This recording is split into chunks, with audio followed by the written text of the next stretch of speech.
wrong side of the road over there. Yeah, that's right. So you should probably be good at doing that. Good. Good evening, everyone, and welcome to the Somers Town Board regular meeting starting here at 7:05. Before we start with the Pledge of Allegiance, Ryan Hanrahan, I'd like to have you come up and lead us in the pledge. But before you do, I know you just received your Eagle Scout project, so if you wouldn't mind telling the guys here that weren't there and for people in the audience about what your Eagle Scout project was about. Ryan, can you go to the podium? Sorry. Oh, you get a microphone, yeah. My Eagle Scout project took place at the St. Joseph Cemetery over here right next to Ivandale, where there was an area for the burial of priests, but it was much larger than they needed. So my project was, I took apart a section of the wall that was sectioning off the area and moved it and rebuilt it to make more room for the burial of other graves. Well, very good. Thank you so much. And you're 376. Yes. So are you at Somers High School or are you at Kennedy or? I just graduated from Kennedy. Congratulations. Thank you. And what are your plans? Yep. I plan on enlisting in the Navy. Oh, thank you very much. Good luck. Thank you. That's great. And if you wouldn't mind leading us in the Pledge of Allegiance, that'd be great. I pledge allegiance to the flag of the United States of America and to the republic for which it stands, one nation, under God, indivisible, with liberty and justice for all. Thank you. Good luck, Ryan. That's fantastic. Thanks, Ryan. Good job, Ryan. Congratulations. My son's an Eagle Scout as well. So I know how hard the job it is to get the rank. So be proud of yourself. Yeah. So Ryan, are you here for another merit badge? Or Yeah, didn't you already get to the top? Civics. you can still get them. Yeah. Even after you do it, you can get them. You get pounds, right? Need some place to hang out. Good. Yeah, good then. Very nice. Let's, Patty, can we start with roll call? Councilman William G. Faulkner. Here. Councilman Richard G. Quincy. Here. Councilman Anthony J. Sirico. Here. Councilman Thomas A. Garrity Jr. Here. Supervisor Rob Scarano. Here. Okay, I'd like to make a motion to open up public comment. Second. All in favor? Nice. Moved. Anybody here for public comment? Just for items not on the agenda. Hey, look who's here. I don't recognize this person. Who is this? Thank you very much, just in case. Oh my gosh. Good evening. You're here Robin stat. Anderson. right? I'm sorry, what? You're here stat. I'm here stat? No. Uh, I'm a hospice nurse, nothing stat. Robin Anderson, 9 Cypress Lane.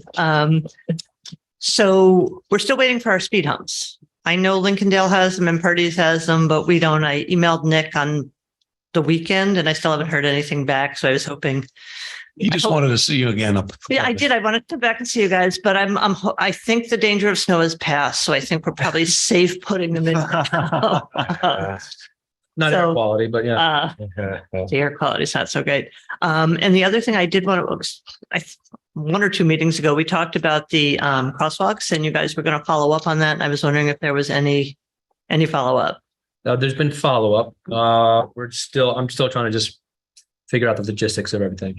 Okay. Okay, so that's, So when could we expect some answer? I don't have I don't have a time or a date for that, That's right. but I'll push it on my board to get you a date and an answer. Okay, I Okay. appreciate that. And then speed bumps, I'll follow up with Nick and see where they're at. All right. So I know if they're here, he would have put them in. If they're not, then I'll just double check with them. I would appreciate that. Okay. Okay. Thank you so much. Yeah, because Lincolndale, we have them in stock already. Right. So For these two, I'm sure. yeah, so okay. All right. Thank you. Thank you, Robin. I texted him. If I hear anything before you leave, I'll let you know. Anybody else? Public comment? No? Okay. Then I'll make a motion to close out public comment. Anybody online or no? Paul? There is somebody online. Sorry. Oh, right. Are they there for public comment? Just ask them to unmute.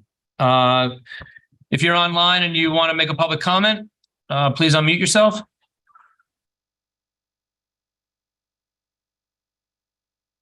All right. No? Move on. Okay, then I'll make a motion to close out public comment. Second. All in favor? Aye. So moved. Patty, do you have the minutes? No? No minutes. No minutes? Nothing was sent to you. Okay. I'm gonna skip that for now. And then party department reports? Reports from the town clerk, building inspector, zoning board of appeals, plumbing, Bureau of Fire Prevention, Parks and Recreation, Planning and Engineering, tax receiver, and director of finance. All righty, let's move to the orders of the town board. I don't have any town updates as of now. But that brings us to our presentation, community benefit presentation, Carney Realty and Development Group, Inc. Ken? Good evening, Supervisor Scarano, council members. Going to pass out which one help me? We have the schematic already. Do you? Yeah. Yeah, we have. This is a large size Oh, one. that's a bigger one. Yeah, let's do that one. All right. Rob wanted us not to be able to read it. Chris, do you have this on computer? Put it up on the screen here? He doesn't. No? How do you want one? Yeah. Yeah. Thank you. I got it. I gave her mine. You have Thank anything you. on computer? You want to put up? Give a nice job. You excited? Thank you. Ah, Thank you. Easier to read. That's why Rich is here. Thanks.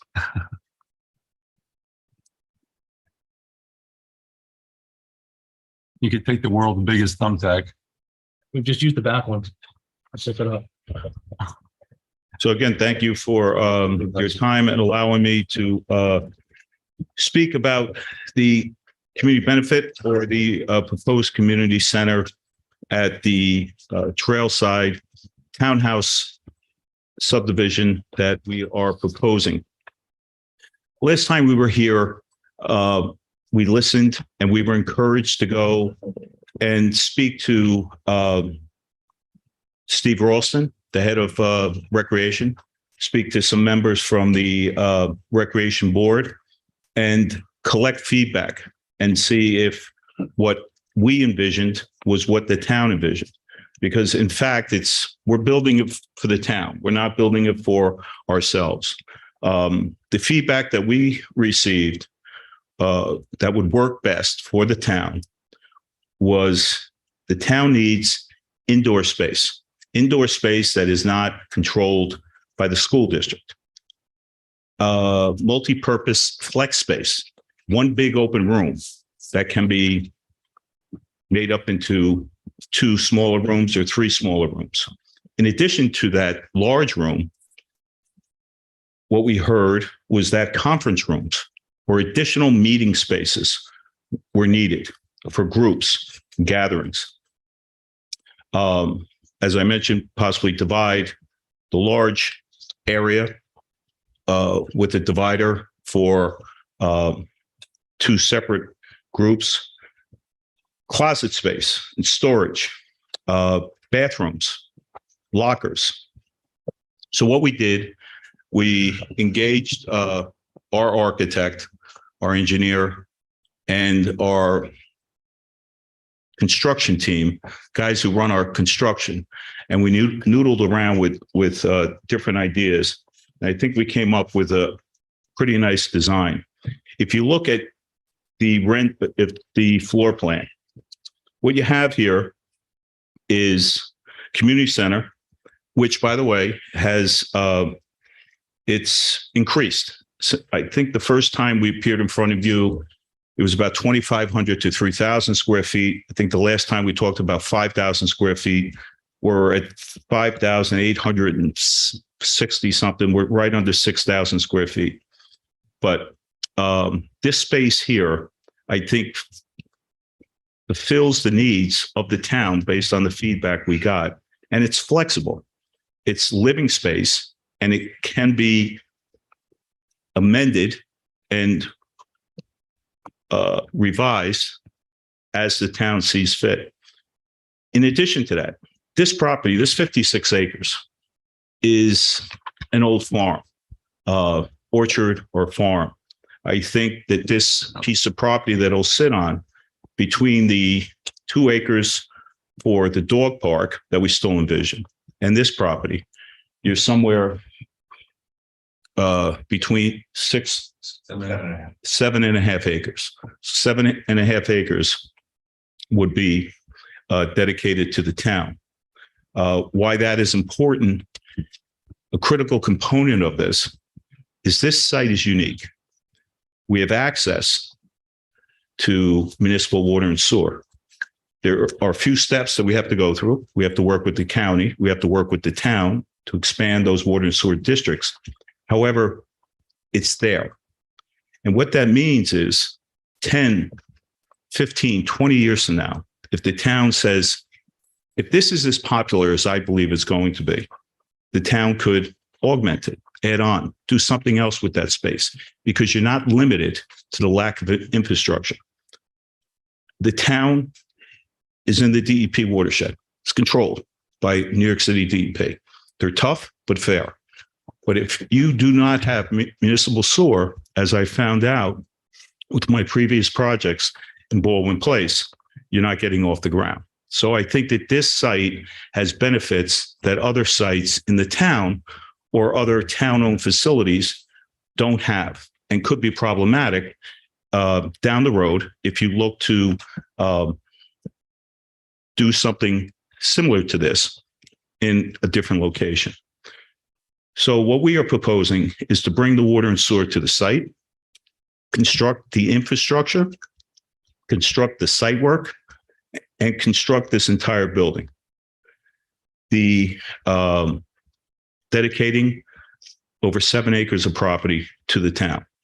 The building itself, you walk in, you have that large room that I mentioned.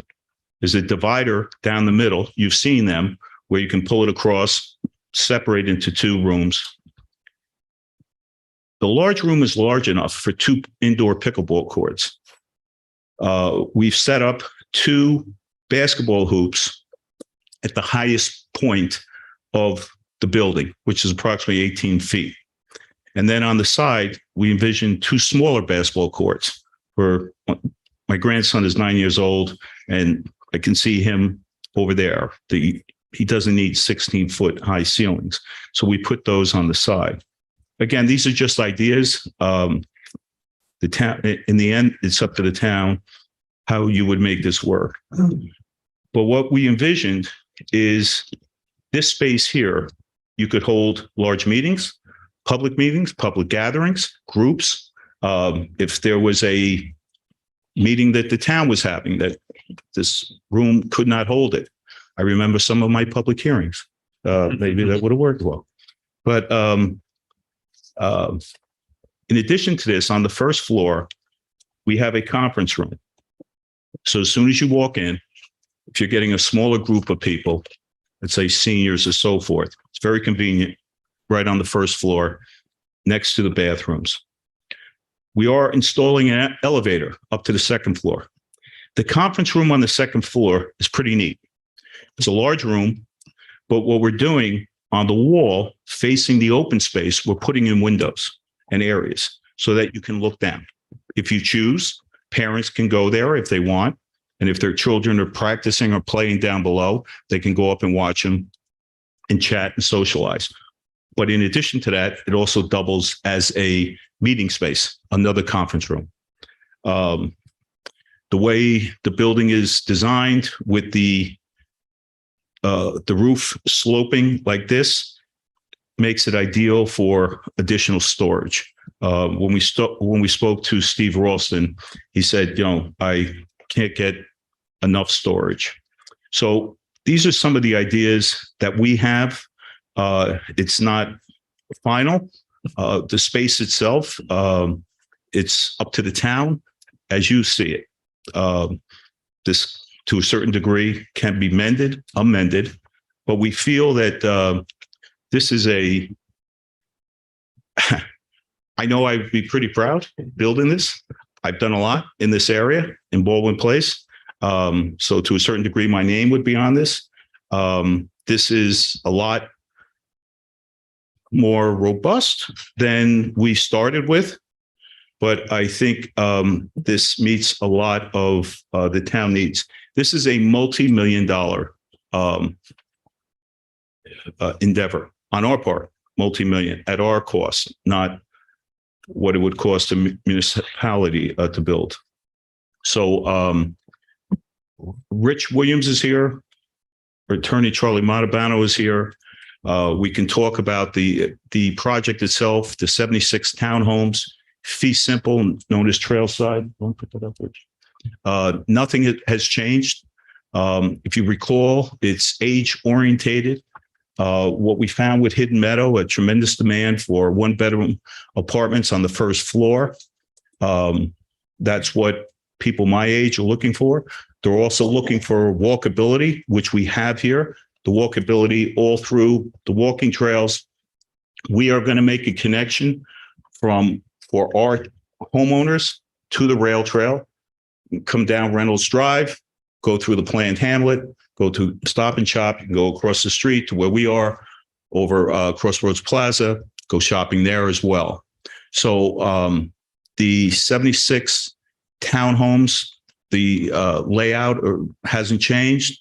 If you recall, we left a large buffer area in the middle, which does have some wetlands. We stayed away from that, and that acts as a natural buffer between the rail trail and any houses on the other side of the rail trail. I've said it Ken, before. what's number one? Do you know? Yes, Yeah, number. that's your walking path. That's the internal walking trail. Okay. So we're gonna make use of the natural wooded area for the benefit of the residents. We're gonna have an internal walking trail that departs from our road network and then reconnects. Okay. And two is the building, and 3, you're right in front of the camera. And 3 is the dog park? Yes, Correct. Okay, thank you. yes. So as I stated, we would have to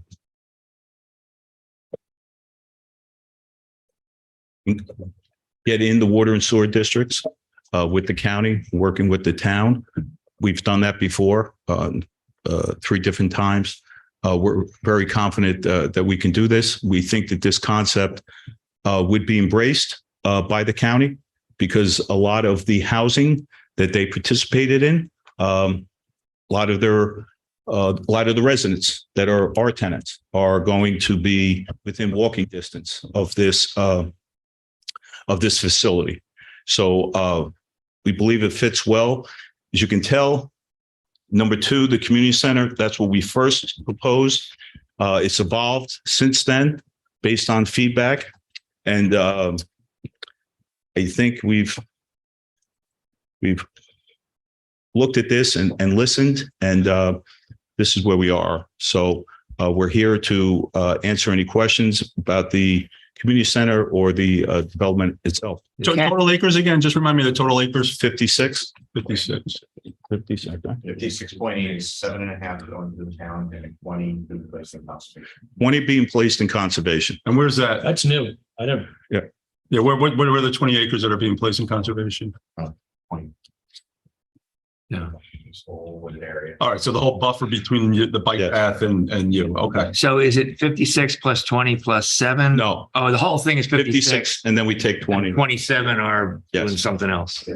And let me ask you a question. So to get in here, you're going to go through Avalon, you said, and The through, road is in. The Reynolds Drive you don't need any rights of way or any agreements to have people go in and out.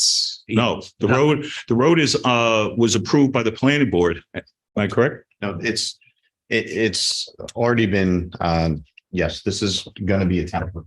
That was all contemplated as part. Go back on the map, please. Was it, the question was it approved by the planning? Yes. Yeah, So it was. point to it again, because just for people at home, So- because we weren't on the map. Where's the road? I'm going to point, but as I do, the road was approved as part of the Somers Realty Planned Hamlet. It's Reynolds Drive. It's actually constructed with curbs drainage to item 4. It was just never blacktopped because it was always known that a developer that would come in to develop this site would end up blacktopping it. There's no point in putting blacktop. So it's a town road on paper. Yes, it just hasn't been, I don't believe Reynolds has been dedicated. And where does it go? Where does it go? So, and it is. It comes out where? So that's one goes right by the Avalon. So in the planned hamlet, you have the park in the center of the square. Yes. If you're facing the park, right? So Muse 1 and 2 would be behind you. It's the upper left-hand corner. Oh, yeah. There's a gate there. We keep a gate and there's a lock on it, but it's easy to open. But if you have the key, So, I mean, but that goes out, so cars would go where? To Mayapack Avenue or out to Clayton Drive or? So you would. There's a bunch of different ways you can go at that point. So this road basically lands you in the village green of the planned hamlet. The Village Green. So where that center green space is with the playground equipment. Yep. So you could go left, you could go right, you can go directly to Route 6. You can go right to where Clayton Boulevard makes the hard left and goes down alongside the shopping center. There's a bunch of different traffic routes to get out. and doesn't Clayton go all the way around the shopping center? Like technically that back road that we're looking at is Clayton Boulevard. Is that, I'm asking, I don't know if that's the case. It'd be helpful to see a clearer picture. of all Yeah, of that, if you can. this- Behind Stop Sign. Yeah, but I thought there was a picture of that. Okay. I don't have a whole vicinity map. We brought it last time. I didn't bring it with me tonight, but this is Stop and Shop. Okay. Yeah. Okay. You can see here, this is actually Clayton Boulevard. You are correct. It's a horseshoe. So as Stop and Shop is here, as you approach Stop and Shop and the Bagel and JV Bagels are all on your left, Mhm. that traffic light is the beginning of Clayton Boulevard. Clayton Boulevard comes up, makes a hard right-hand turn, Oh, goes in okay. front of Muse 1, Muse 2, and comes all the way back down to Route 6. Oh, all right. When you get to the Village Green, which sits about here, that's where you would make the left and then ultimately come back around up Reynolds Drive and into the site. She just left. Sorry.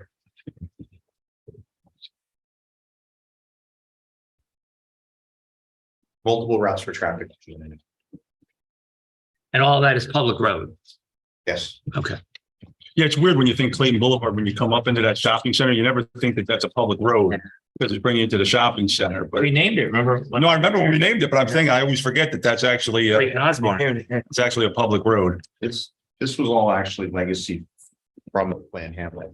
So the piece of road that comes and connects to our property was always intended to serve as the access to this property. What about on the other end? Is it going to be, if a fire or whatever, going to be connected to what the come up, was it that property that's just south of it with? The firehouse that they're talking about? You don't know, on the far end of this development, that's going to connect to or have sort of emergency connection to the properties that are being developed down there right now. What is it, Green Tree? We haven't proposed any connection. Again, we're very conceptual. Right now, we haven't been before the planning board, so we haven't made any interconnections. So your question again? I don't know. Well, that's I wanna make sure I understand. borderlines the Green Tree. Right. Oh, so you're saying there's like an emergency? Yeah, I mean, Okay, there was got you. the discussions. Yeah. No, I got you. Yeah, you're right. Because if something falls across that road, Yes. that's a good point. And you can use. But where's Green Tree going to come up on this? If it goes would through? be south of this, right south of this. I think it's contiguous to it. Page left. If you're facing the board. Page left. Yeah. It's like,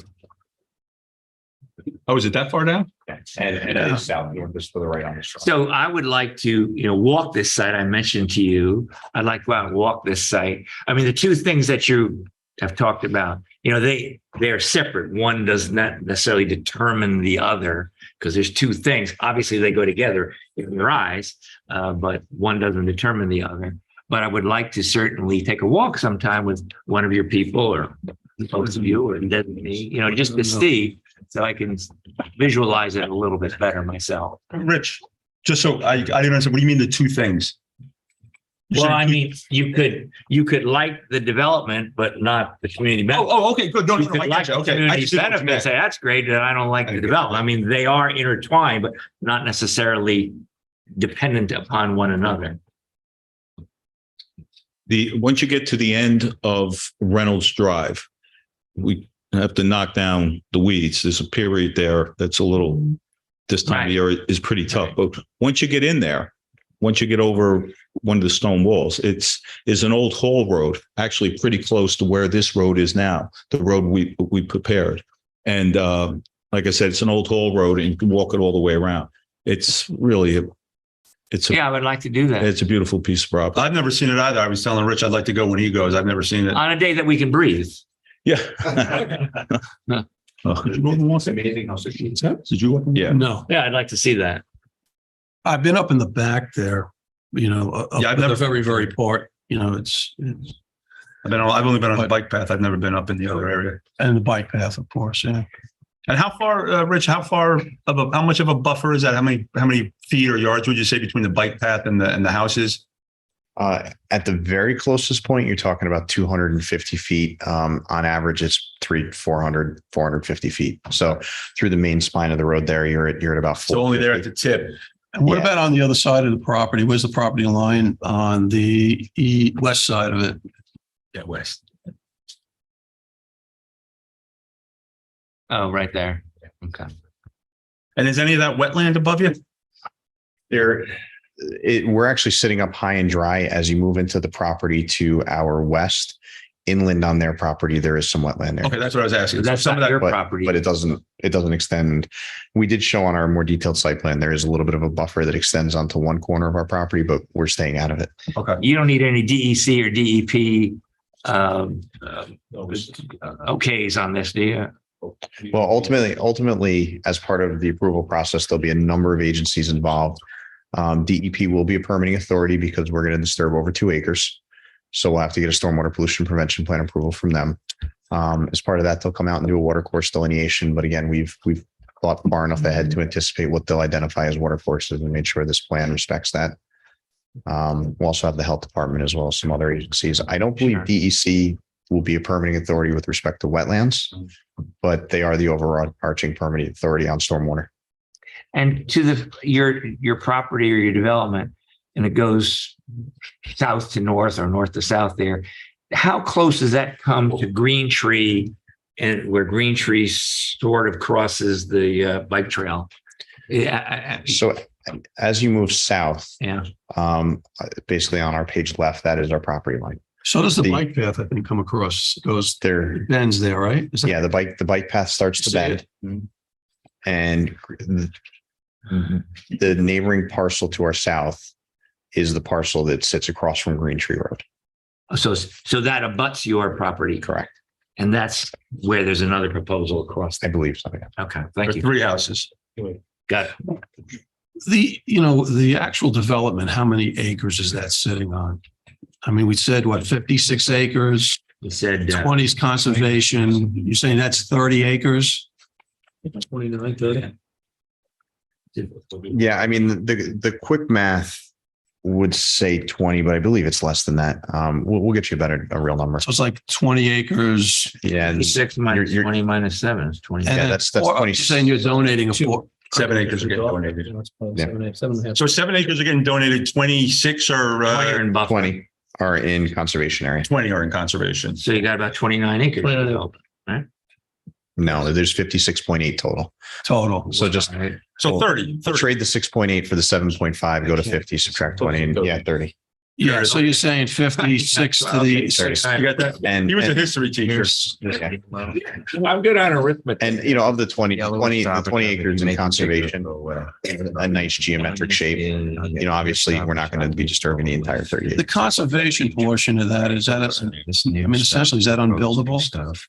Yeah, well, there would be stipulations. We'll have to work those out on what we could. No, I mean, no. Is the lands let me say it in a different way. The land can support, This area in here, there is wetland. Is- However, you could, some of the best property here is over in here and over in here. So some of that property is built. But the wetlands on the site run right here. yeah. But you're gonna put a conservation on all of it, so there will be no more building. Yeah, we've Okay. elected not to expand our development into the area adjacent to the bike trail. It is some of the nicest developable property that we have, but we believe we're being respectful with this proposal. I believe that's a good idea. We had a feeling. I believe you're right, Richie.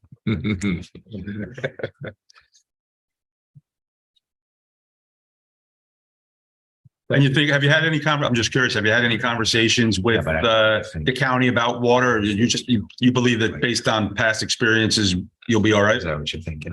Just trying to foresee what happened. It was a generic conversation a couple of years ago. Okay. And it seemed that it was doable. Where does the septic line right now? Is it on, where does it go onto your property? Well, that's a great question. Where's the sewer Septic district or line? sewer Sewer district Yeah, so boundary. Could I say septic? Well, Where's the boundary for the sewer district? it's How does it connect? right. A portion, so this is actually two parcels, right, Rich? Right. One is. Yes. So you have. Rich has got that iPad. So you basically have a property line with us. Right. So this smaller lot, this is a larger lot, this smaller lot, a portion of the smaller lot shows on the county maps as being in the sewer district. Oh, it's already in it. Okay. That helps with the. Right. Okay. So my approach is that a good portion of this. Microphone. Oh, yeah.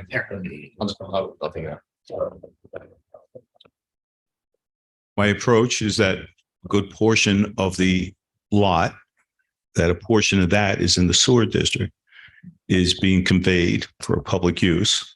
And I think it makes a lot of sense to allow the back into the sewer district. Is the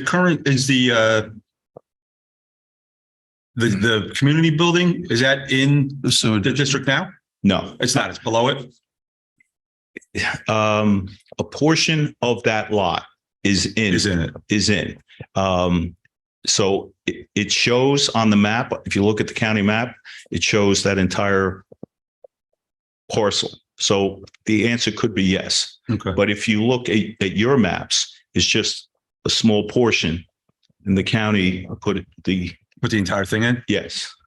I mean, So Is there an alternative plan if the county says, sorry, the part that's in you got, the other part, no? this is Still the community. this is what I know.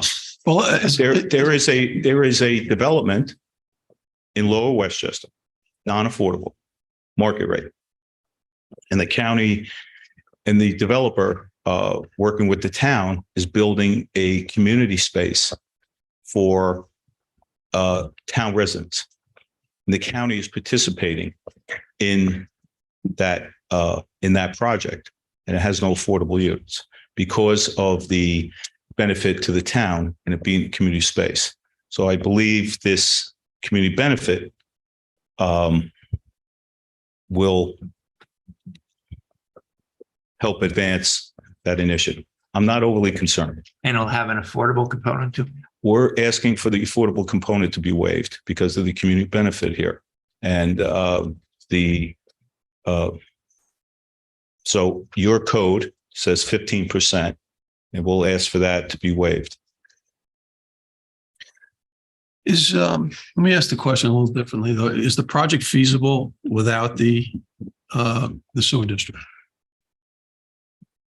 Probably not. Probably not. Maybe not in its current format.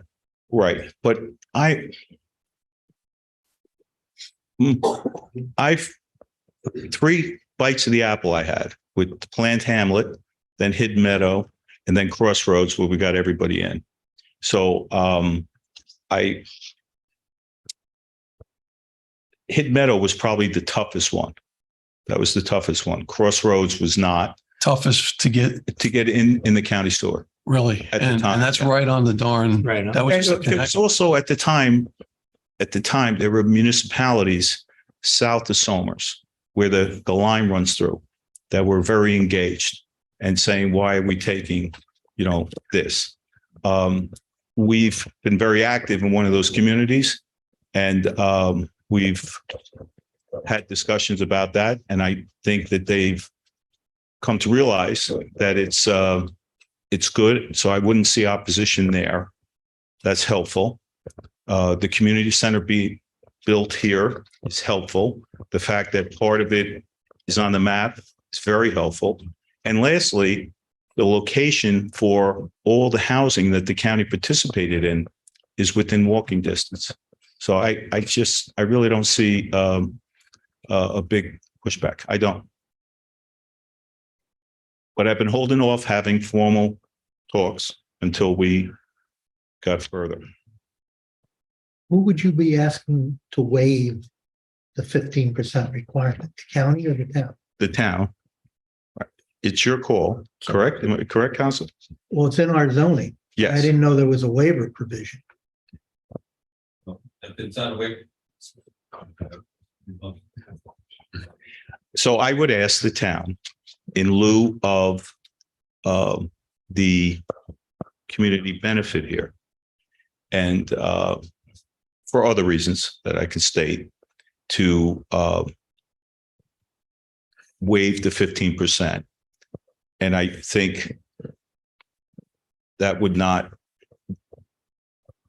we'd be able to carry that through when we approach the county by getting in the sewer. But it's not the county that's proposing the 15, it's the town zoning, right? It's the town, and I don't know that you have the power to waive that. That may be a zoning board issue. How would you?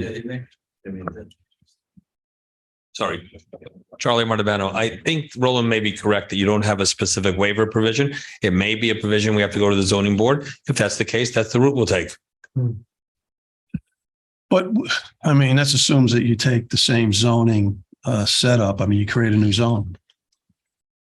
You're creating you're creating some sort of an altered zone here.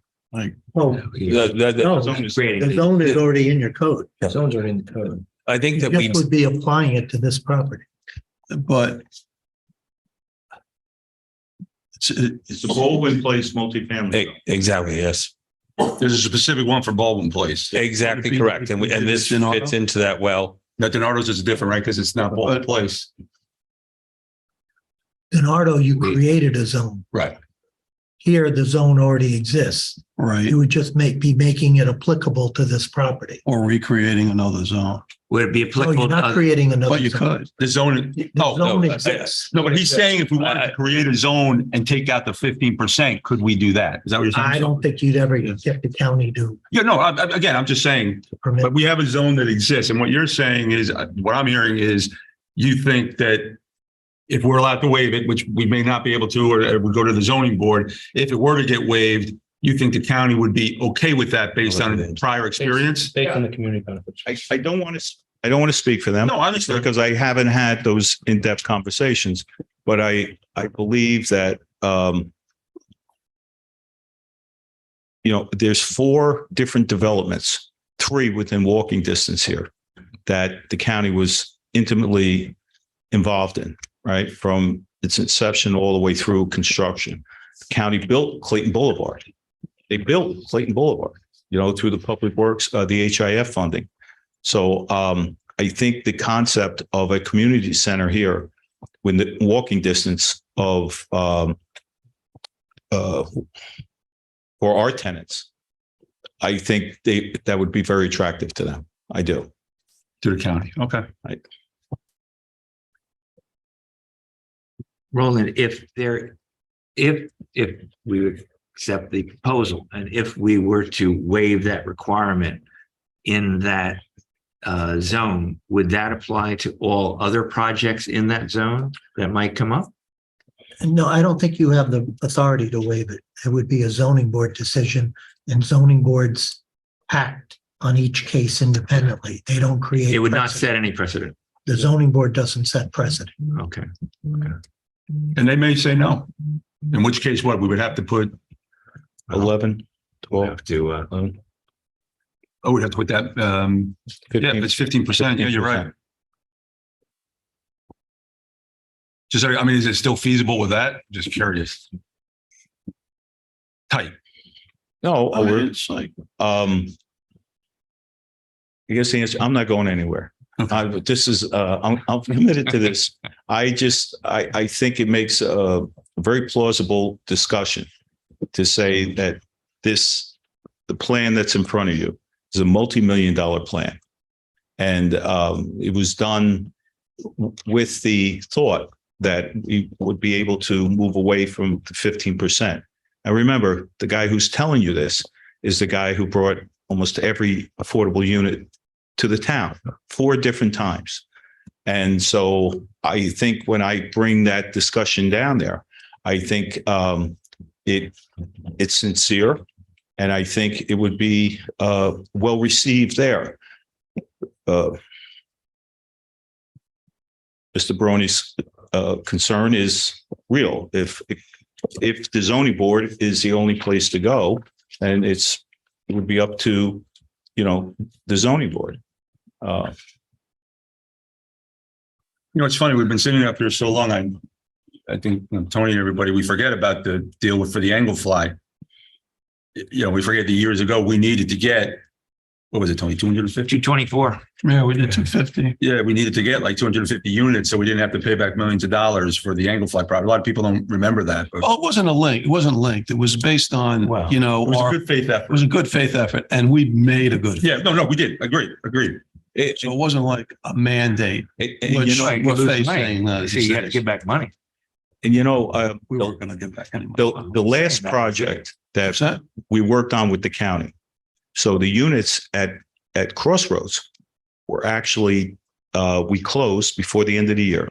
And those were the units that put the county over the 750. Yeah, I mean, They were. we probably contributed to 30-40% of the 750. Oh, yeah. Yes, we did. 75 didn't I count. think I- Between us and North Sarah, It was a big number. we did almost. Well, all of yours, 35% of the except for the counties. first 75 didn't count. But the reason I bring up Crossroads is Crossroads, I think the discussion with Crossroads, it was a very fluid, flexible discussion. If you recall, we started with the town wanted the commercial building out front, okay? And then we wanted to expand the sewer district, because if we're going to put that one building there, we want to expand the sewer district to try to get more activity, because it was pretty sleepy over there, right?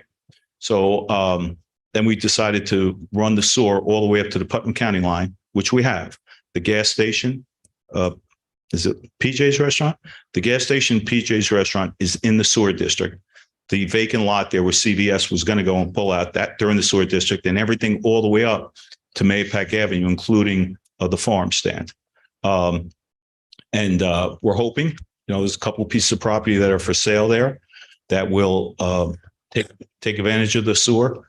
The one fella next to us with the restaurant, we worked with him to run the sewer into our pump station in the back, and then that gets pumped up across Route 6. But the reason I'm telling you this is the county was very pragmatic in their approach.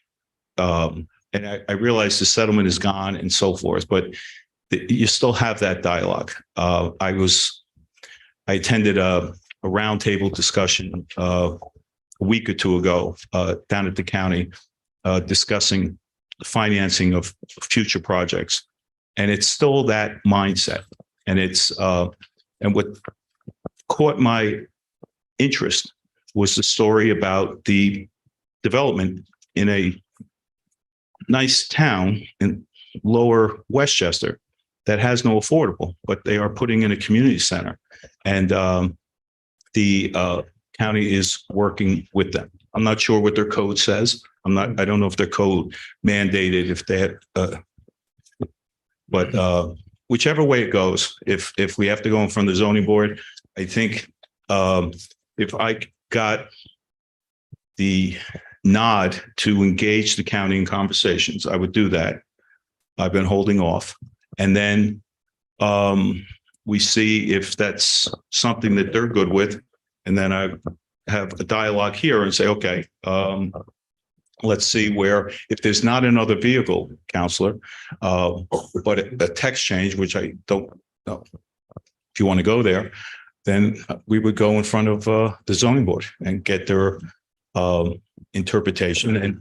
And I would make the argument that it's in lieu or exchange for the tremendous community benefit that I'm putting in. It's a balancing act. So, One of the other things that sort of I'm thinking about as well. I mean, I've expressed this to the board individually to the guys, but we have the mandates were out here, just a few weeks ago, and the state has sort of backed off of that. And the story you're telling, I mean, we put 70 units of the first Muse before, the 750, right? Mm. And that didn't count towards the 750. So no good deed goes unpunished in a way. We're sitting here with, we don't have no idea where the state's going with this, although it's off the mandate It's off the budget agenda. Who knows where this is going from a legislative point of view? I think they're committed to incentives now. You know, the point is like, you know, If I could chime in, I don't think you can answer it. There's no clarity at this I point. kind of can. I kind of can because I was involved.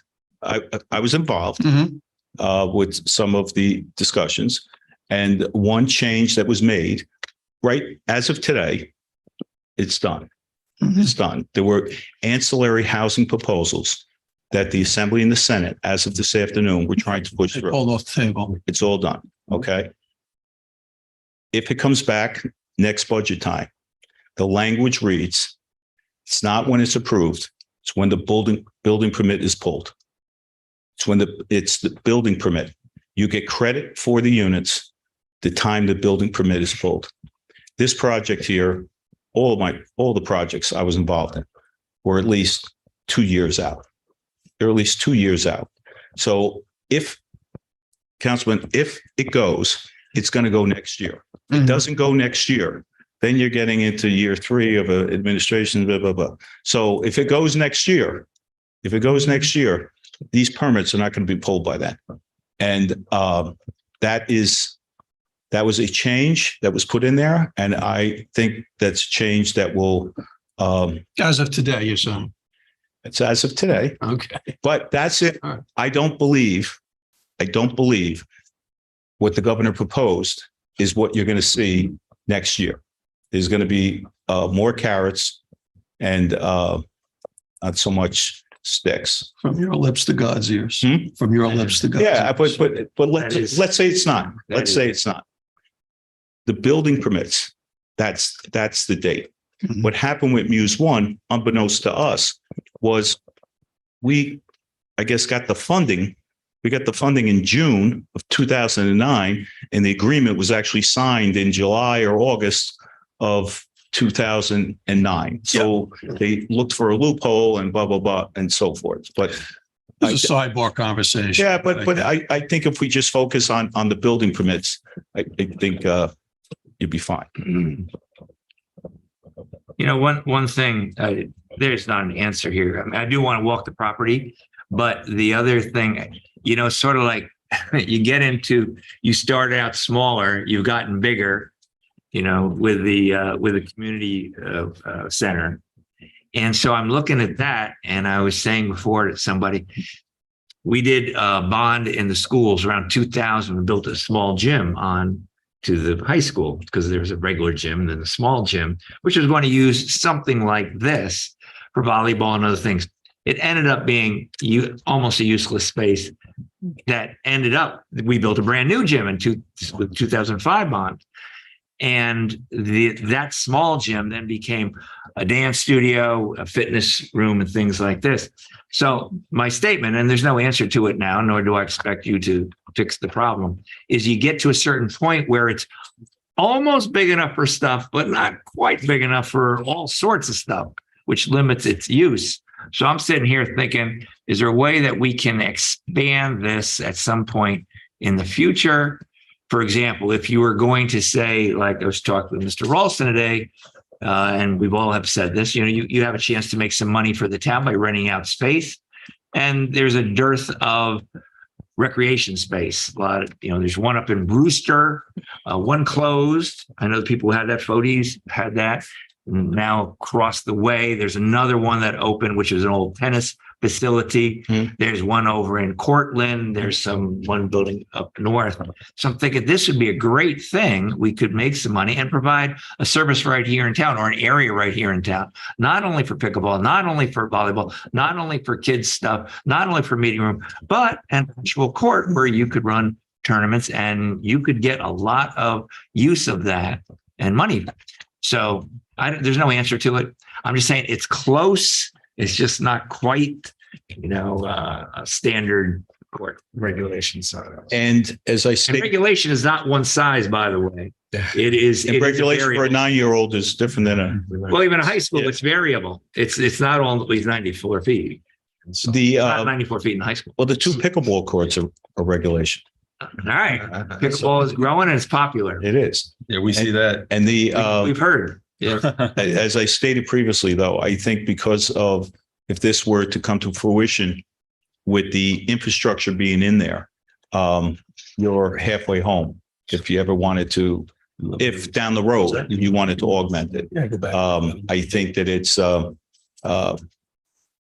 that would be a challenge in some of the other parts of the town. Yeah. Let me ask you this, is the space there on the land that's being given to us where you can construct it like, okay, look, guys, now if you want to build the whole thing like I want it, you and I have spoken about other things, and I've laid you up and see my way. Oh, actually not yet, but okay, that you're gonna. But is there, can you design it so that if you want to extend that out another 30 feet, you could extend it out 30 feet? Is that on that land? So we would say, okay, if and when we did it, we factored that in. Could you design it like that?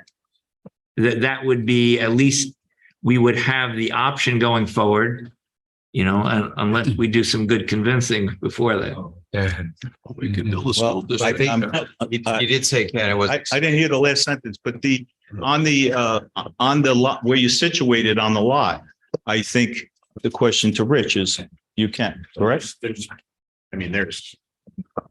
plenty of space on this lot to expand in many different directions. You have a 7.5 acre piece of parcel. It's not like we've said, okay, we're going to box out the smallest piece that surrounds the building, the parking lot, and we're taking the rest for development. You have this whole northern piece of the site, which is 7.5 acres. That's pretty sizable. And you've got parking designed in there? I know on Yeah. this it is. Yeah, we have parking in the front. That's what that is? And then again, you have a multi-acre dog park.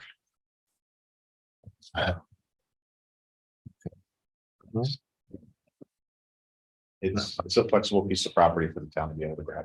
I would enjoy the opportunity to walk it. Maybe the next 2 weeks, yourself and Councilmember. Sure. Field trip. Field trip. Get the school bus. We're going. In 2 weeks, I'm being kidnapped by 5 of my grandchildren to go see Mickey Mouse. So,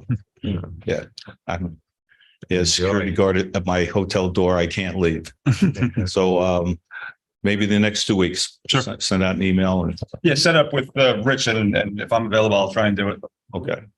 You Well, can send it to my office and I'll distribute it. thank you. If you're not next week. Okay. And Yeah, that works, Rich.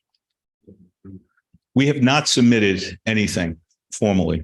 Am I correct, Charles? We never submitted anything formally or formal? First, thank you for all the good discussion. It's good to vet this and see what your reaction to it is. From our point of view, with all the issues that have been raised, we just like to get the process started. We have held off. We have not submitted a petition for rezoning or talked about the expansion of the districts and whatnot, but we'd like very much to get started. So with the site visit, I think that's a great idea. There are issues we can talk about with Roland, whether that would be, do we go a variance route or is a text change feasible and properly drafted? So we'd like to start the process by getting a petition into you. If you could say that we could go forward with that, we'd be appreciative. Mr. Martirano, you just said rezoning? Or No. You just said rezoning, but Did I? you said petition for rezoning. Oh, I'm sorry. What I mean is, well, actually, that is, I believe There is rezoning This on that. parcel in the zone that's in your code. Okay. that's right. When I say rezoning to that one that's in your code. Okay, specific. Right. Right. Okay. Yeah, I think in the next 2 weeks, if you guys get us a site visit, right? I think that'd be the next step. And then I know these guys have a lot of questions they want to hash out and then conversations in that regard. And then I think after the site visit, then we'll have another conversation and figure out what the next step would be. That's great. Thank you. We appreciate it. All right.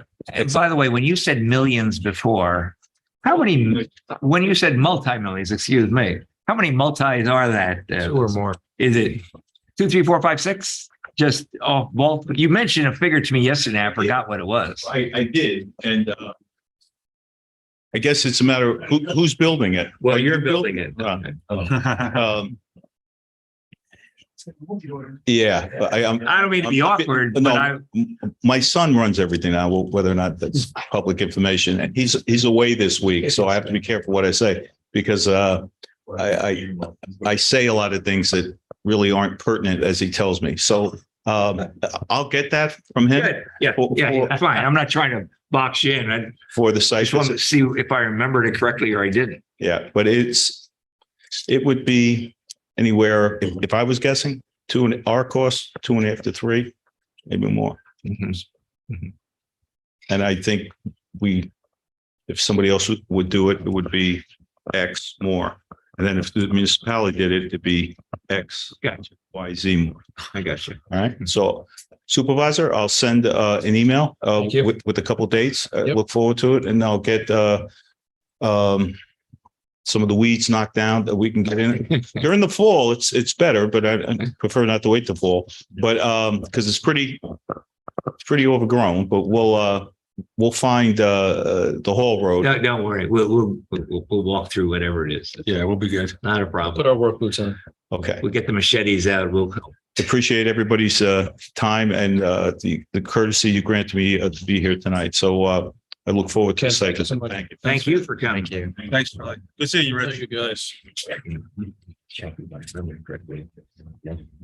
See, Charlie, I gotta say, you're the only one with the black shoes and the gray shirt. I try. I'm with you, buddy. I try to coordinate whenever I can, yes. Ken's in between. He's got a little bit of a brown soul there.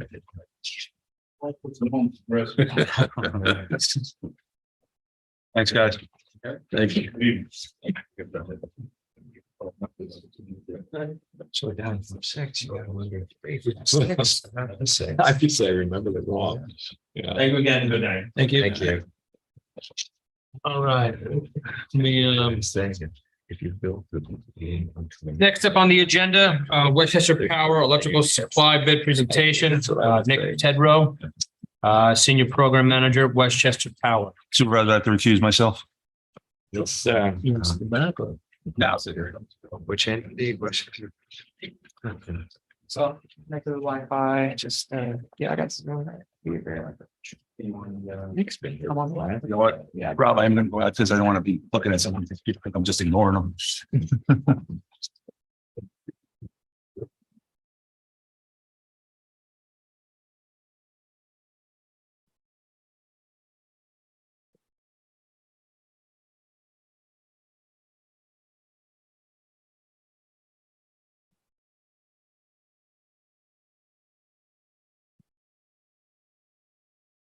I got it off. It is. It is. I wouldn't. Fierce and force.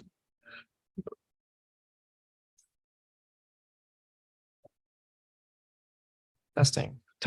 You're good. All right. You're good. I'm connecting to the Zoom right now so I can present. Start it in a second.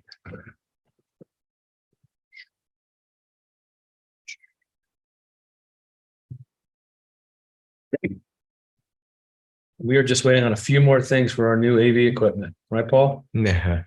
Should be good to go. Better than some setups. So Hey, Rob, you just announced the Rob and getting, so they should be installed in Shenrock in the next 2 weeks. Okay. She's not here, but yeah. Yeah, no, I just didn't. Probably. So, Speed bumps. the speed bumps. Speed bumps will be delivered in the next 2 weeks. See how that flies. So we'll reach out to Robin and tell her about that. all right. Thank you, everyone. Council for having me. Speaking of things, my daughter tells me things I say a lot aren't pertinent either when that gentleman was at home. She's only 3. So anyway, hopefully everything I have to say here today is very pertinent to you all. Thanks for having me. My name is Nick Tedrow. I'm the Senior Program Manager for the Westchester Power Program at Sustainable Westchester. Good to see you again, Mr. Garrity. Oh, yeah, that's okay. Yeah. Mr. Garrity from NYSEG. So here to talk about the program, where we're at today, the pending expiration of this current contract for electricity supply through the program, and what's coming in the near future. If I can advance my screen. Here we go. So just quick recap for anyone who's maybe not super familiar, Westchester Power Community Energy Program. We are a excuse me, community bulk energy buying program. So by virtue of the town of Somers being a part of Sustainable Westchester, our nonprofit, you also are able and do participate in the Westchester Power Program, where we are the default supply option for qualified residents for their electricity supply in the county for the municipalities who participate in the Con Ed and NYSEG utility areas. Major features of the program, the ability for folks to utilize renewable energy through our program, which otherwise is pretty inaccessible or hard to get, for a lot of reasons, whether you can't put solar on your home or whatever else. So this makes that available at scale. And it's also a vetted program by the municipalities, overseen by the Department of Public Service at the state level. So a lot of control measures with that. That is a confidence for the consumer. And it is an opt-out program. So similar to the way that the utility functions for account holders, they sign up, they automatically start getting their electric supply along with their delivery from the local utility. So in this instance, you can enact home rule like Somers has done to designate another default supplier. So folks who would otherwise receive that default supply from NYSEG get our supply instead. In your area. It's a consumer-friendly program. There's no contracts at the individual level. It's all tri-patriot between the towns, the municipalities, us, and the suppliers for the program. And folks can just come in and out of the program, switch between our supply options as much as they want.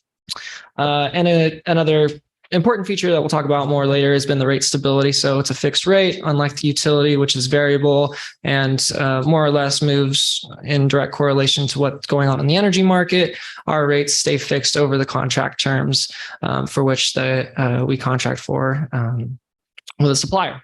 So another note, we always say we don't guarantee savings because we offer a fixed rate product versus that variable rate product, which can't be predicted or known. Nobody can predict the energy market movements. So for that reason, we can't guarantee savings nor losses, of course, but we guarantee what our rate will be for a fixed amount of time. So let me just say this, Nick, is that stability for budgeting purposes is great. Mm-hmm. And I like the fact that, it changes on occasion, but for that time, you can really focus in. I was just wondering, there's 29. I know I've asked this question before. Yeah. There's more than 29 towns and municipalities. Yeah.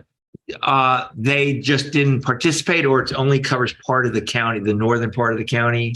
No, so those are, we actually, in our nonprofit Sustainable Westchester, where we do all these other various sustainability, environmental related programs, there's 44 of the 45 city, towns, and villages that are part of the nonprofit, except for Buchanan. And yes, a subset, 29 from north to south, top to bottom, Yonkers to up here, participate in this particular program. They've just chosen not to participate for one reason or another over time. There is a process to it.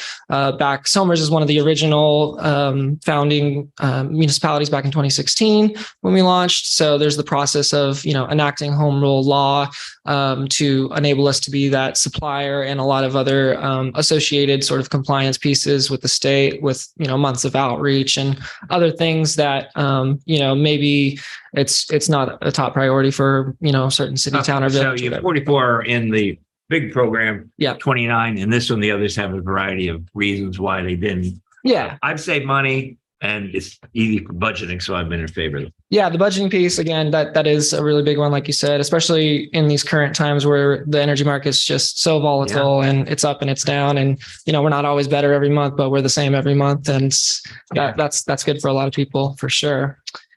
So you all contract with your neighbors up here in the north part of the county, North Salem, Lewisboro, Pound Ridge, and Bedford. And Bedford's actually split between Con Edison and NYSEG, but together the five of you aggregate, go to contract together, and engage in fixed rates as a group.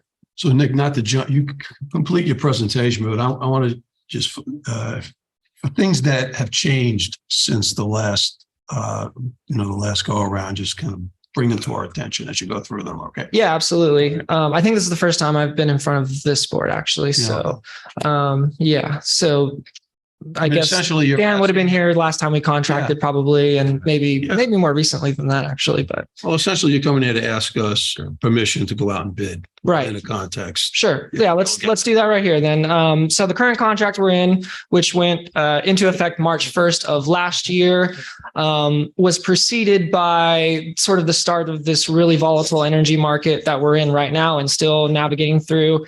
That really went back towards the second half of 2021. So back then we were initially set to roll out of a contract that expired in November of 2021. So in that summertime, we were going through our normal process, doing things like I'm here doing right here, talking to you about executing a memorandum of understanding on a price not to exceed to authorize to go to this bid. At that time, we just got hit with all of a sudden rising energy markets. That price not to exceed became unattainable for suppliers to meet. So we had to re-engage all 5 of the municipalities on a new price not to exceed, which ended up, just causing, with all of the compliance pieces and timelines associated with that, pushing us beyond a point where we could keep a continuous contract going from the end of the 2021 contract into 2022. So we actually had a break in the program for you all where customers were dropped from our program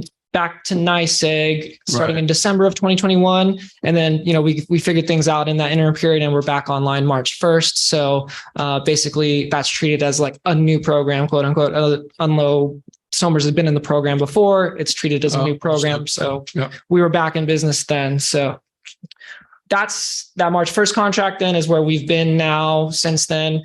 And without knowing off the top of my head who's been here most recently, maybe Dan, the director, in the last some months, but we've been chugging along, and that volatility that we were really just getting the early taste of in the market when we were doing a new contract with you all has certainly continued since then. We've done a contract renewal for our Con Ed municipalities, who are the real big aggregation, 24 cities, towns, and villages down county from here aggregate together. And the rates, last July when we were going, far exceed what we were looking at the time we were doing this contract for you all.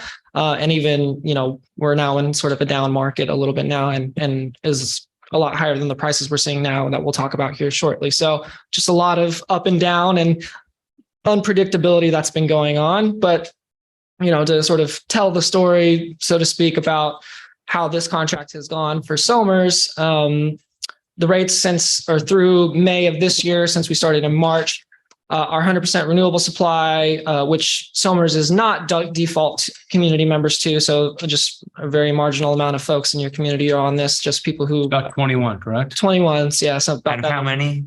2000 and low 2000s, something like that. 2000 something. 2000 something. Yeah. So Opted in. 1%. Yeah, exactly. And those would be people who proactively switched out of the standard to opt up to do to renewable, where all the other residents who were in the program or small businesses defaulted into the standard supply, which is the 8.736. And that's just, your market kind of mixed fuel source product. And on a standard 800 to 1,000 kilowatt hours per month, that difference of 2 cents comes out to be about, if you want to do easy math, 1,000 kilowatt hours, yeah, that's the difference of $20 or something ish. 487. And then of course that scales. I guess folks up here in your part of the county, I live in Austin, you all have a little bit of a higher usage energy profile. So 1,000 a month would maybe be pretty appropriate for you all. But either way, both of these rates have actually turned out to be pretty good deals, as it so happened with what's been going on in the market. And certainly the fixed rate aspect to avoid those spikes has been very valuable to a lot of folks. I've been to Heritage Hills quite a few times in the last year, as I know Mr. Garrett has too. But Probably not the same reception. Well, no comment. Anyway, so just a note though about the current rate, we are going into a slight increase starting this month, actually, due to transmission costs increases from the state. So it's just ticking up the rates a tad here. You can see below for the standard. It's going from 8.736 to 8.85. And that's just an annual charge that's passed down to the ratepayer to pay for various New York State transmission projects and energy projects. That's annoying because this is a supply rate. Right. And well, so if you're with NICEAG, you don't have to go. You don't have to go there. This is a state issue, but it's annoying. We're sitting here with a supply rate at 8.76. We're buying it from the federal, it is regulated by the federal government. And we have this component that comes in from the state again, from a transmission point of view, that's going to increase the rate. Yeah. I mean, the idea is it's going to benefit you as well, hopefully to make energy more deliverable, better, more reliable. So Or paying the same as our contract rate on the supply of electricity we get, but there's an extra charge on it for the transmission. Yeah, I mean, those charges are in the 8736. The charges at the time we contracted are in the 8736. They go up, annually maybe. This happened once before. Right, exactly. It's considered a regulatory event for the contract. So the supplier. There's no difference in the supply that you get that then is passed on to us. No difference in the supply. Right. No. I'm just saying a contract's a contract. So in case somebody's listening is what I'm trying to say. Yeah. They're going, I got a contract. How come they changed? Well, that's an interesting point.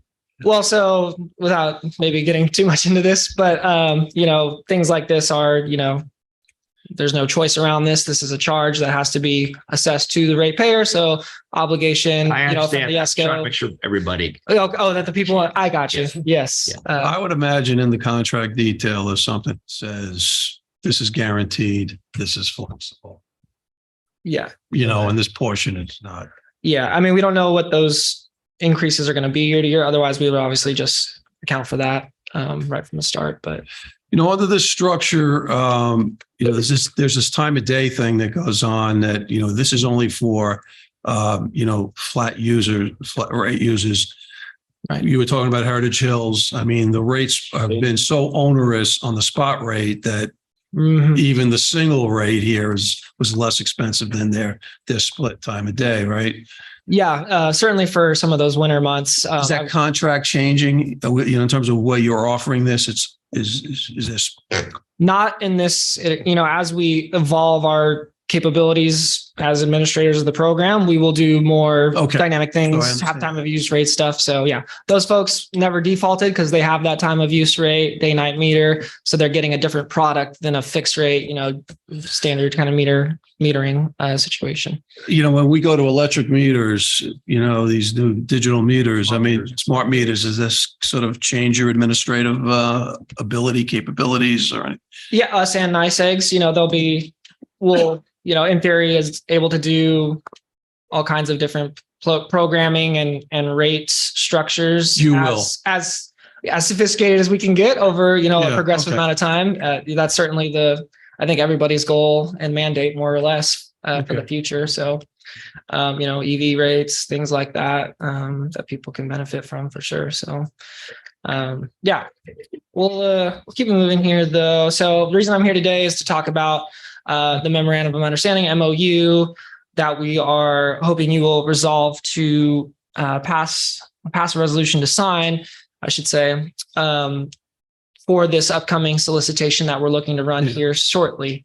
So generally, the purpose of this document, I mean, many of you have gone through this probably already before, so this sets a bar. So we have basically a trigger to say yes on a contract if we go out to a solicitation with or an auction with different suppliers, and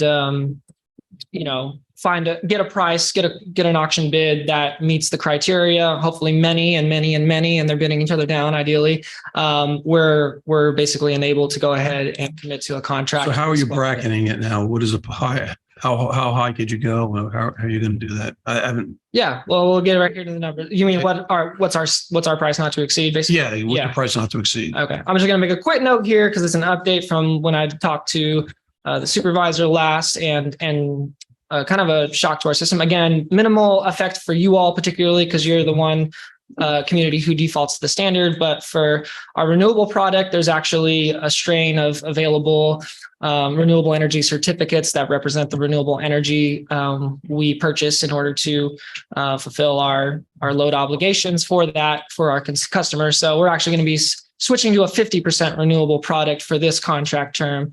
So, for the 20 plus folks who are on that in your community, this will affect them. They'll, instead of getting 100% renewable product, be getting a 50% renewable. Would that drive that price up or down? It will drive it down, which is good. I guess those people probably were. Well, I'm one of those people. Oh, you are one of those people. Okay. And I every year say the town should adopt that. Along with 27 of the 29 other municipalities. Yeah. So that's my position, always my position. All right. You had mentioned, sorry, go ahead. Yeah, no. So I'm just wondering, it'll affect. Yeah. So it'll basically have half the delta between the standard and the renewable price. Does that mean that the price would then go up if the percent of renewables comes back to 100%? So we wouldn't, we're rather inflexible with the current just nuts and bolts fixed rate model contracting we do now. And future iterations, we might have ability for price variability and to, do that. But no, we'll just be committed to a 50%. So why did you change it to 50%? There's we're hopeful there's a strong possibility that there will be enough to satisfy a 50% renewable product for, all of our communities. But there's the indications we're getting from suppliers, because we're now in the stage of getting price quotations from prospective bidders. They're communicating back to us through our vendor who runs the auction process for us that there's not a market out there that could, there's not enough, I should say, available RECs for 2024 to satisfy our loads demand for renewable energy. The demand does not meet the supply. Yeah, the demand exceeds the supply. Right. Yeah. So, And you mentioned Heritage Chillers, right? So people who have day-night meters and Heritage Chillers can opt into this program, correct? Absolutely, yeah. So But they're not opted in. They're not opted in automatically because they have the day-night meter is a different product or rate structure than the fixed rate. They get their peak usage rate and their off-peak usage rate. So since we're not an apples to apples thing, we cannot, opt them in automatically, only like apples to apples. If we someday, maybe the next contract do have a time of use, then they would be opt-out eligible customers at that point. If it were, exactly what the utility is offering for those customers. for the 27 people who are in the renewable option, are they automatically opted in or do they have to go through it again? So what we do typically for our program is, with continuous contracts, is just keep people in the elections they made. So you would just continue, and as you should have over time, been in the renewable energy every time we've had a new contract. And likewise for folks who are in, Bedford that switched to the standard rather than wanting to be in the renewable, that choice they made, try to retain over contracts. Right. Okay, so the indicatives are. So this is a little bit of a math thing. So that's okay. Yeah, we got this news about the renewable energy certificate squeeze on late Tuesday. So we had been getting indicative pricing from contractors for a 100% renewable product up until this week. So we have yet to get updated 50% renewable indicative. So everything you see on this chart was reflective. I mean, the standard is the standard. It's not affected by that. So you basically, without going on all this math, we basically half the cost of what we were getting quoted for the 100% renewable for a 50% product. So that delta was roughly, 2 cents before. Now it's roughly 1 something with a 50% renewable. So that's just a note for folks here. And that, scales for all the different terms you can see here on the pricing quotations or indicatives we've gotten so far. And these indicatives mean, when the suppliers send us these numbers, if we were to purchase and do a contract today, this is what they could offer for the supply.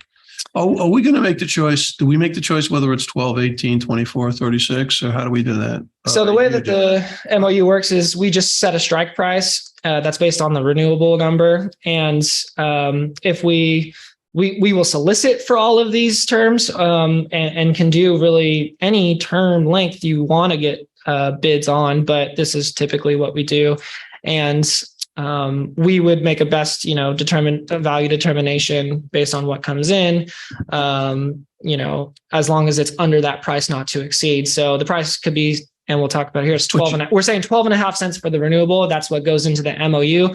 So again, just think of what it would be for you all is you shave 1 point something off of that for our standard. So you can see the delta here. Let's say the price did come in at this 11.735. The standard would likely be, the difference between these prices is just what the cost of a rec is. So, it's their supply offering plus what they got to pay for the Just renewable a energy. question, the whole program for all the municipalities are on you only have one duration for the contract, right? It's it's either 12, 18 or 24 months Yeah, for yeah. everyone, The right? 24 Con Ed are in a 2-year right now. Yeah. You guys are finishing up 18 months. 18 Yep, months. exactly. All right. So we're coming off of 8.76 with an indicative at 11.32.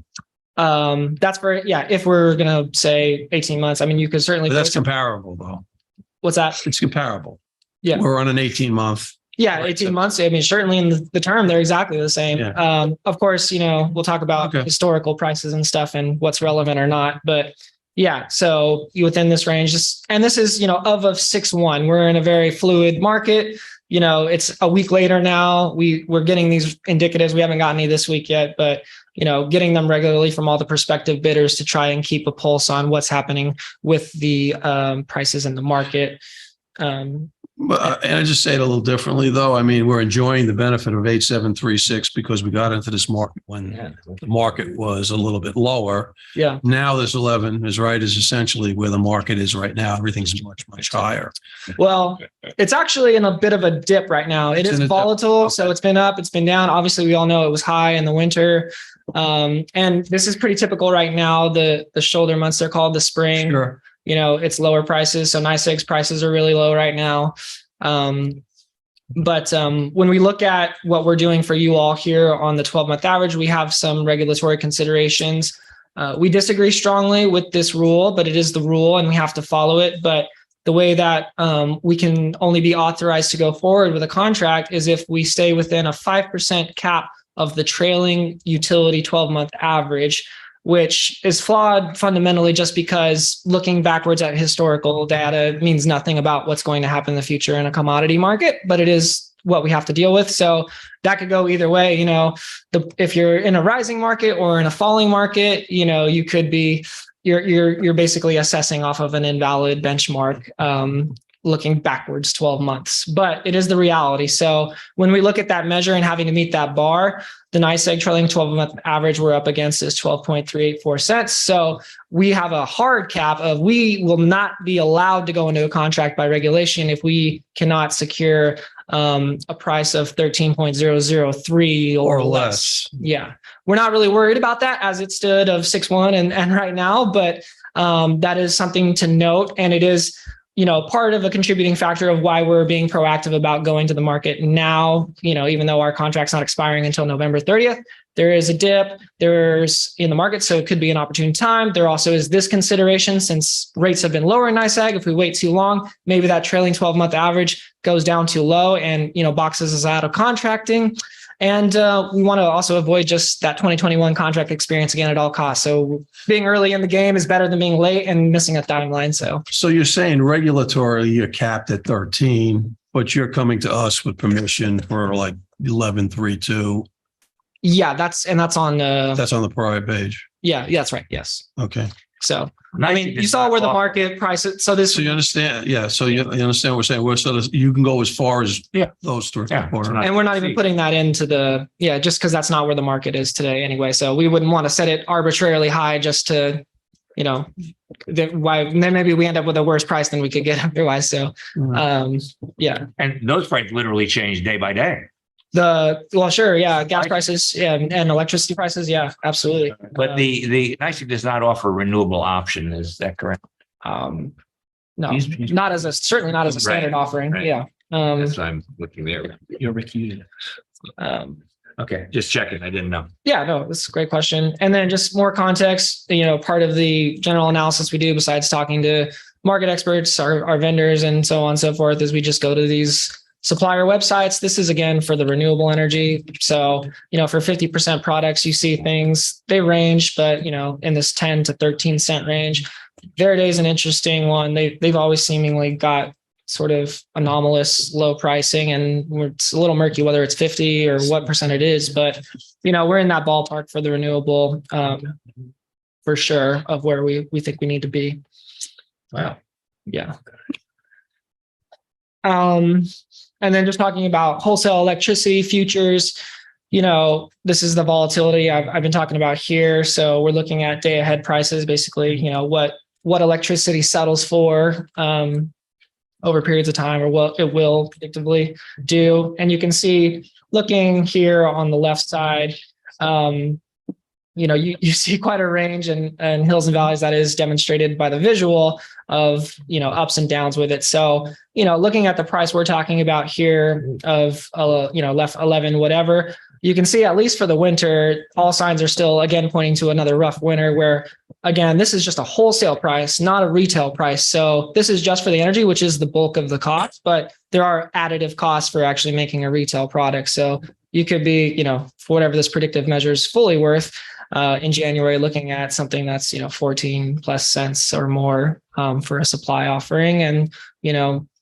it's a crazy market, and there's a lot of those embedded factors like, geopolitical issues, weather issues, and other supply demand constraints that certainly suggest, at least as far as a lot of experts are concerned, that pricing will stay volatile and maybe reach higher levels of. Well, actually, it was a good winter in Europe. Yeah, well, it was for mild here too, and it didn't affect prices as much as thought. And they weaned themselves from Russian gas. They'll certainly mobilize out there. So a lot of things went in our favor this past winter. Absolutely, and that's a great thing. It's kind of a weird position to be talking about price and spikes and mentality on that, but yeah, it's good that we didn't see for the consumer and everybody like as exorbitant price hikes. I think that a lot of people were expecting, and certainly utilities did. Con Ed and NYSEG were sending out notices and warnings to people in the fall time. And I think the mild weather here as well helps contribute to a lower price overall. And then this is just natural gas futures pricing. Natural gas is really the predominant fuel for electricity in our neck of the woods. So, we can look to that as a signal largely of what electricity prices will do. And you can, this is just to demonstrate that the forward-looking trend is still rising prices for gas, and, the theory being therefore electricity prices will also follow that trend. Okay. So timeline speaking, we're here this week, obviously.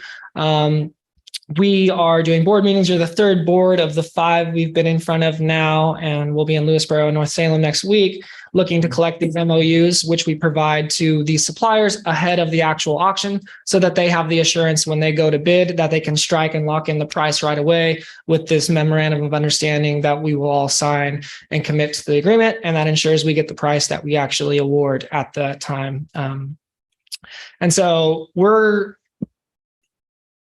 maybe going to be putting out the RFP tomorrow. That's been our plan. That continues to remain our plan. There's some chance it doesn't happen, but that's still very strongly what we're looking to do. And then holding the actual auction, somewhere between the 20th and the 22nd of June for the contract. So between now and then, we're going to have hopefully 3 with you all MOUs in hand by tomorrow. So we'd be in a position to send along 3 out with the RFP. We'll get Lewisboro and North Salem Monday, Tuesday, and then these contractors will all have all of the MOUs in hand and can start preparing for the live auction against each other. When will that take place? The live auction on the interwebs. When? Sorry. June 20th is what we have penciled in right now, but or actually, what do we have? Is it 22nd we have on this? So we will let you know as soon as we send the RFP out exactly what date we settle on. Okay. I think it might just depend on if we delay the RFP or not. But all right. So yeah, then there's just that post-award signing, and then beyond that, in the immediate term after, we've already, I think, set a date with the library here in Somers for some post-award session activity. So folks will be, notified about that, and hopefully we'll get a lot of attendance and can answer questions for folks about that. And we'll continue to do outreach in the summer months, since we're still a long way from, December 1st when the new rates come into effect, and we'll be in and out of your hair between now and then for sure. So in summary, So you you know, sign those contracts this summer, but they won't. we'll take sign them right away as soon as we can. So as you get the, there's a period of right. whoever is awarded the contract, their lawyers will assuredly have problems with the contract they'll want to change. And we'll go back and forth with them a little bit with our lawyers and yours if need be, of course, to review those changes subsequently on. And then hopefully that process sort of resolves within a week where they finally sign, and then we immediately put the contract out to you all to sign, and we're, you know, good to go from that aspect moving forward.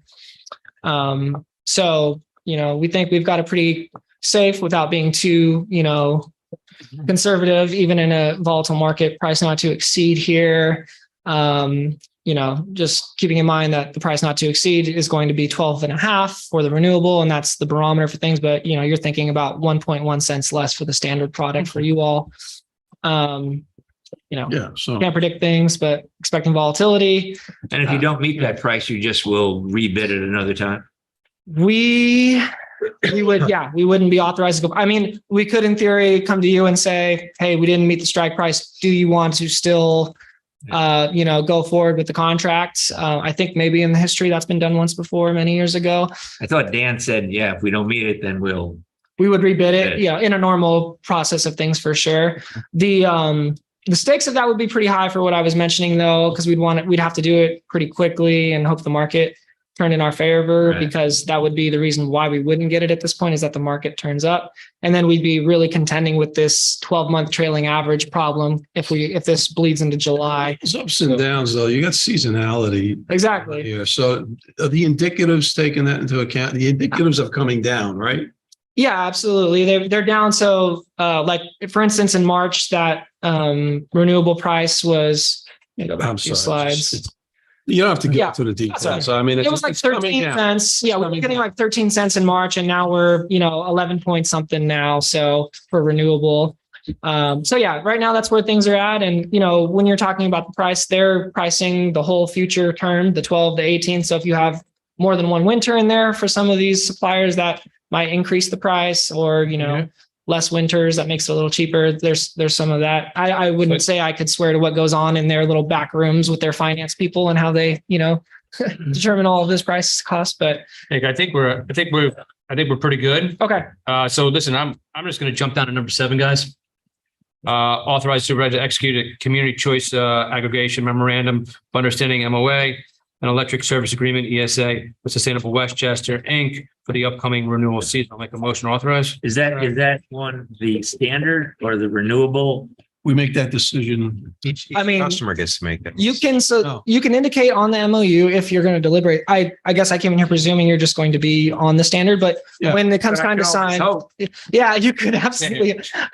You have the choice when you sign the MOU to circle and select, and I will send Oh, that. later on. No, right? Yeah. So I will, if you pass the resolution, I'll send it to the supervisor to sign, and he can decide if he wants to circle, or you all would decide if you want to circle. So standard then we or have to have a renewable. conversation now that, you know, what we want to start, right? What do you want?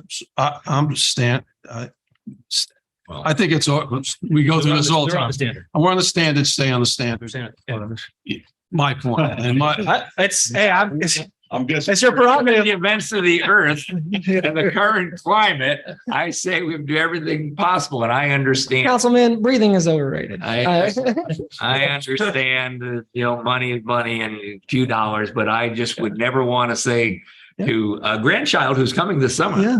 that I didn't do everything that I could. So I personally, of course, will continue. Well, I appreciate that. And I my would daughter like thanks to have you. to do that. There's only 1% of the people ever make a change one way or the other. Yeah. Yeah. That's just the fact of it. Whichever one you pick, only 1% is going. the point is that anybody can make the choice to go to the renewables. Yeah, but as their we option. are making a choice for 99% of the people regardless. That's right. I don't want to make it more expensive. And I, you know, we've done a lot of good things for the environment. I think this would be another good thing. I understand I'm in the minority every time, No, not at all. but I just have to say, There's just different points. lobbying. I'll be There's- lobbying. there's One just- year I'll win. There's just Think of the points of polar view. bears, for God's sakes. I don't get green electrons. well, Mr. or Councilman, if you want to do an environmental, town hall or something, we'll be happy to join you for it to talk to residents about the benefits of that choice. So I think. And I forgot to mention, I'm here with my new colleague, Anjali Khanna. Good to meet you. Yeah. So, yeah, she's in her second month here, doing a great job for us. Anyway, 4-1. I'll 3-1. Oh, yeah, 3-1. Oh, here we go. I don't know who took over the screen, but Okay. Oh, yeah, there he is. Yeah, Mike's fine. That's right. You're not going. It's fine. yeah. He was crying for help. Didn't you see him? Someone save me. Somebody needs to Yes. second it, then we need to vote. Okay, so let me make a motion to authorize supervisor to execute the community choice aggregation memorandum. Second. All in favor? Aye. And then I'd like to make a motion to, No, all in favor? all in favor? We did. Aye. We did. Oh, you said aye. Yeah. Well, He's in favor of the program. Now, so I'm gonna make a motion. I'm gonna make a motion to choose the standard rate. Second. All in favor? Aye. And you don't. Opposed? All those opposed? No, I'm recused. I just, sorry. Okay. Rich? We appreciate all the hard work you guys do. I know it's not an easy task. I appreciate that. Being Thank you. distracted by somebody who's not supposed to be here. Sorry. You're not. It's getting rowdy. Nay, You said nay. Yeah. Yeah, he said nay. but he said nay. I vote Yeah. for renewable. I mean, I don't Yeah. have another option. All right, so whatever you want to call it. Yeah. What you getting? Tell them about the ice caps. 10 years earlier, they're going to melt. Thanks a lot. I appreciate it. Okay, Thanks. Nice seeing you guys. Progress. All righty. Cool. You're back. I'm back. How you doing, buddy? I'm feeling. All right, so next on the agenda, Library Team Room Architectural and Engineering Services Agreement, Lothrop Associates LLP Architects. I know we had a discussion last week. I know we all had a conversation this week about it. I'd like to make a motion to allow the library to go ahead with the architectural and engineering services with Lothrop. Second. All in favor? Aye. So moved. It's easy day. And do you want to say something? Jennifer? Yes. I just want to thank you all for all your help and your work towards this. So we're all very grateful and we're very happy. Thank you. And we have to add to that resolution and authorize the supervisor to sign it. That's the, Yeah, but well, when he said library, go ahead with it. I want to make sure it's And yeah, I'm sorry, so I'll just, so, supervisor's signature. Library Team Room Architectural and Services, agreement with Lothrop, allow the supervisor to sign the agreement. Second. All in favor? Aye. So moved. Okay. That's it. Jennifer, can I ask you a question? Sure. Before you leave, and so this is a top priority of the library board and you as the director, right? Is there, what would be your second priority? Now, I'm guessing an expansion of the program room, but I'm guessing, and that's what I wanted to To be ask you. perfectly honest, we haven't gotten that far yet. I mean, we definitely, I think I've said this to everybody before, we definitely have a lack of meeting space, which is an issue in the library. And we'd been working with Lothrop trying to come up with a game plan, how to reallocate the space without expanding the footprint of the building. Yeah. But honestly, the teen room has been long overdue. So we're just really thrilled about this. You know, if you could do me one favor, back in 2008, there was a bond for the library that was defeated by about 50 votes, Mhm. an expansion of it. Could you see somewhere in the library, if they still have a copy of that? I was trying to look for it today and I couldn't find one. You said 2008? 2008, September of 2008, it Went down. right? Was it 2008? 2008. Was it our first year or our second year? 2008 or 9. 8 or 9. Yeah, Okay. got caught up when that was all the economy went, it was 2008. Yeah. Okay. Yeah. So if you have it, I'll look for it. Thank you. I'm sure. Appreciate it. Okay. Thank you again. Thanks. Appreciate it. Thanks, John. All right, let's move on here to number 5. Authorize the supervisor to execute the documents for the DOS-NY grant and will be used for the purchase of installations of the new security system at various town locations per email dated May 23rd, 2023 from Steve Robbins, Woodard and Kern, town engineer. I'd like to make a motion to allow the supervisor to authorize to execute them. Second. All in favor? Aye. So moved.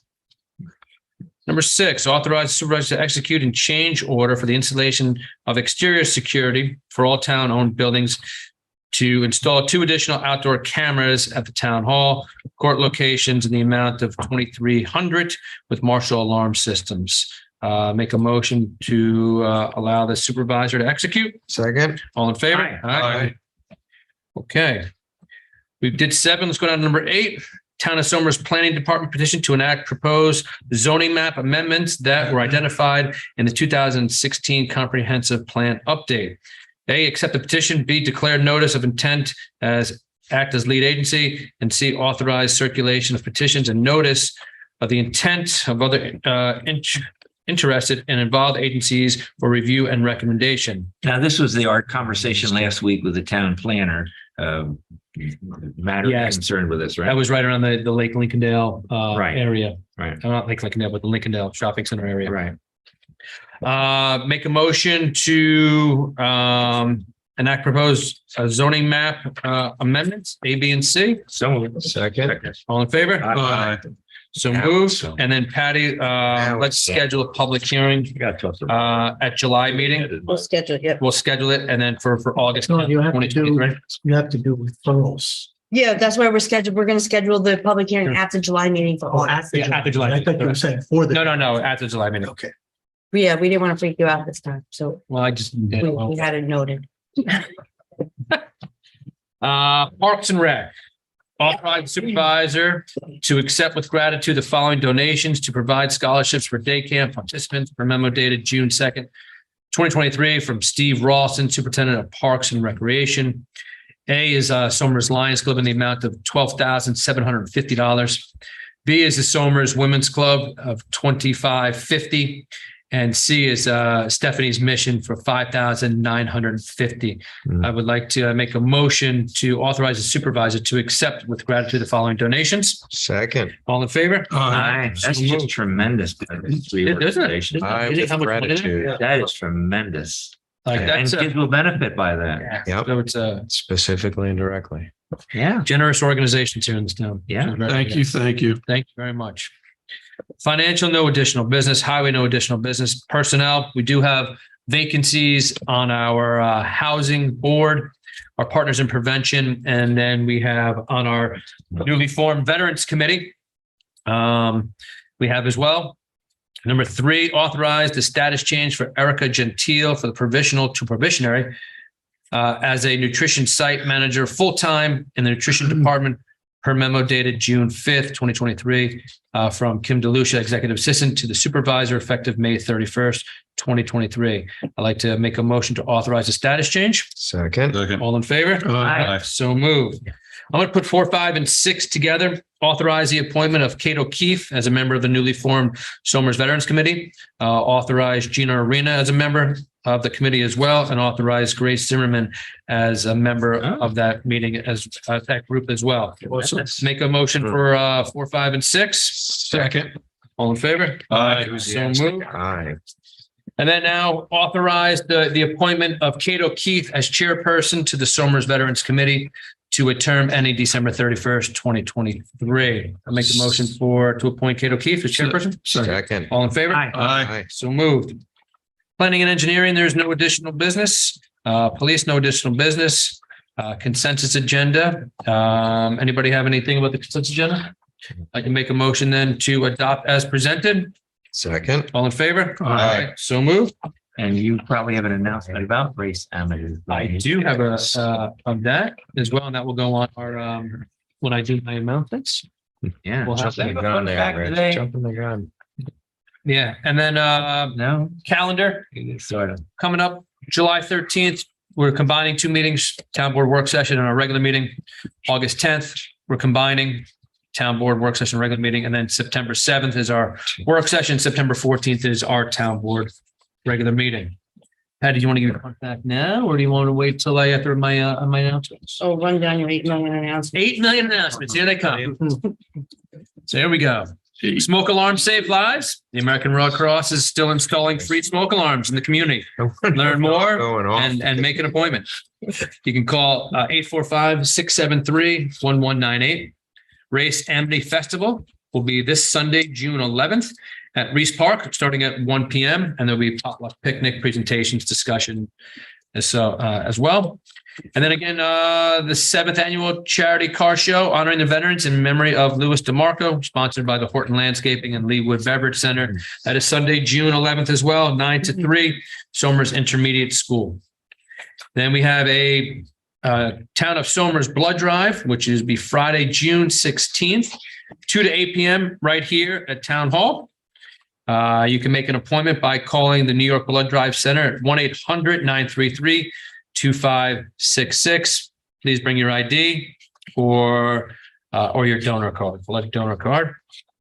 Keep Somers Beautiful Litter Cleanup Weekend, Saturday, June 17th and Sunday, June 18th, 9 to 12. Supplies and registration here at the Town Hall as well. Here we go. And then we have on Saturday, June 24th, we have the Somers Independence Day celebration in partnership with the Somers Lions Club, Somers Chamber of Commerce, and Sons of Somers, and some guys on the Highway Department are helping out as well.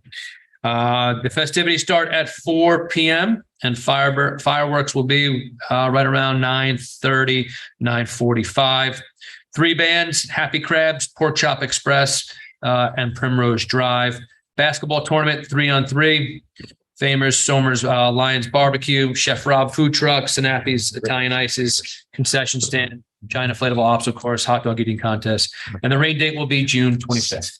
That's all I have for my So I would like to add that there will be no early voting or primaries on June 27th. There is no county or local primaries this year.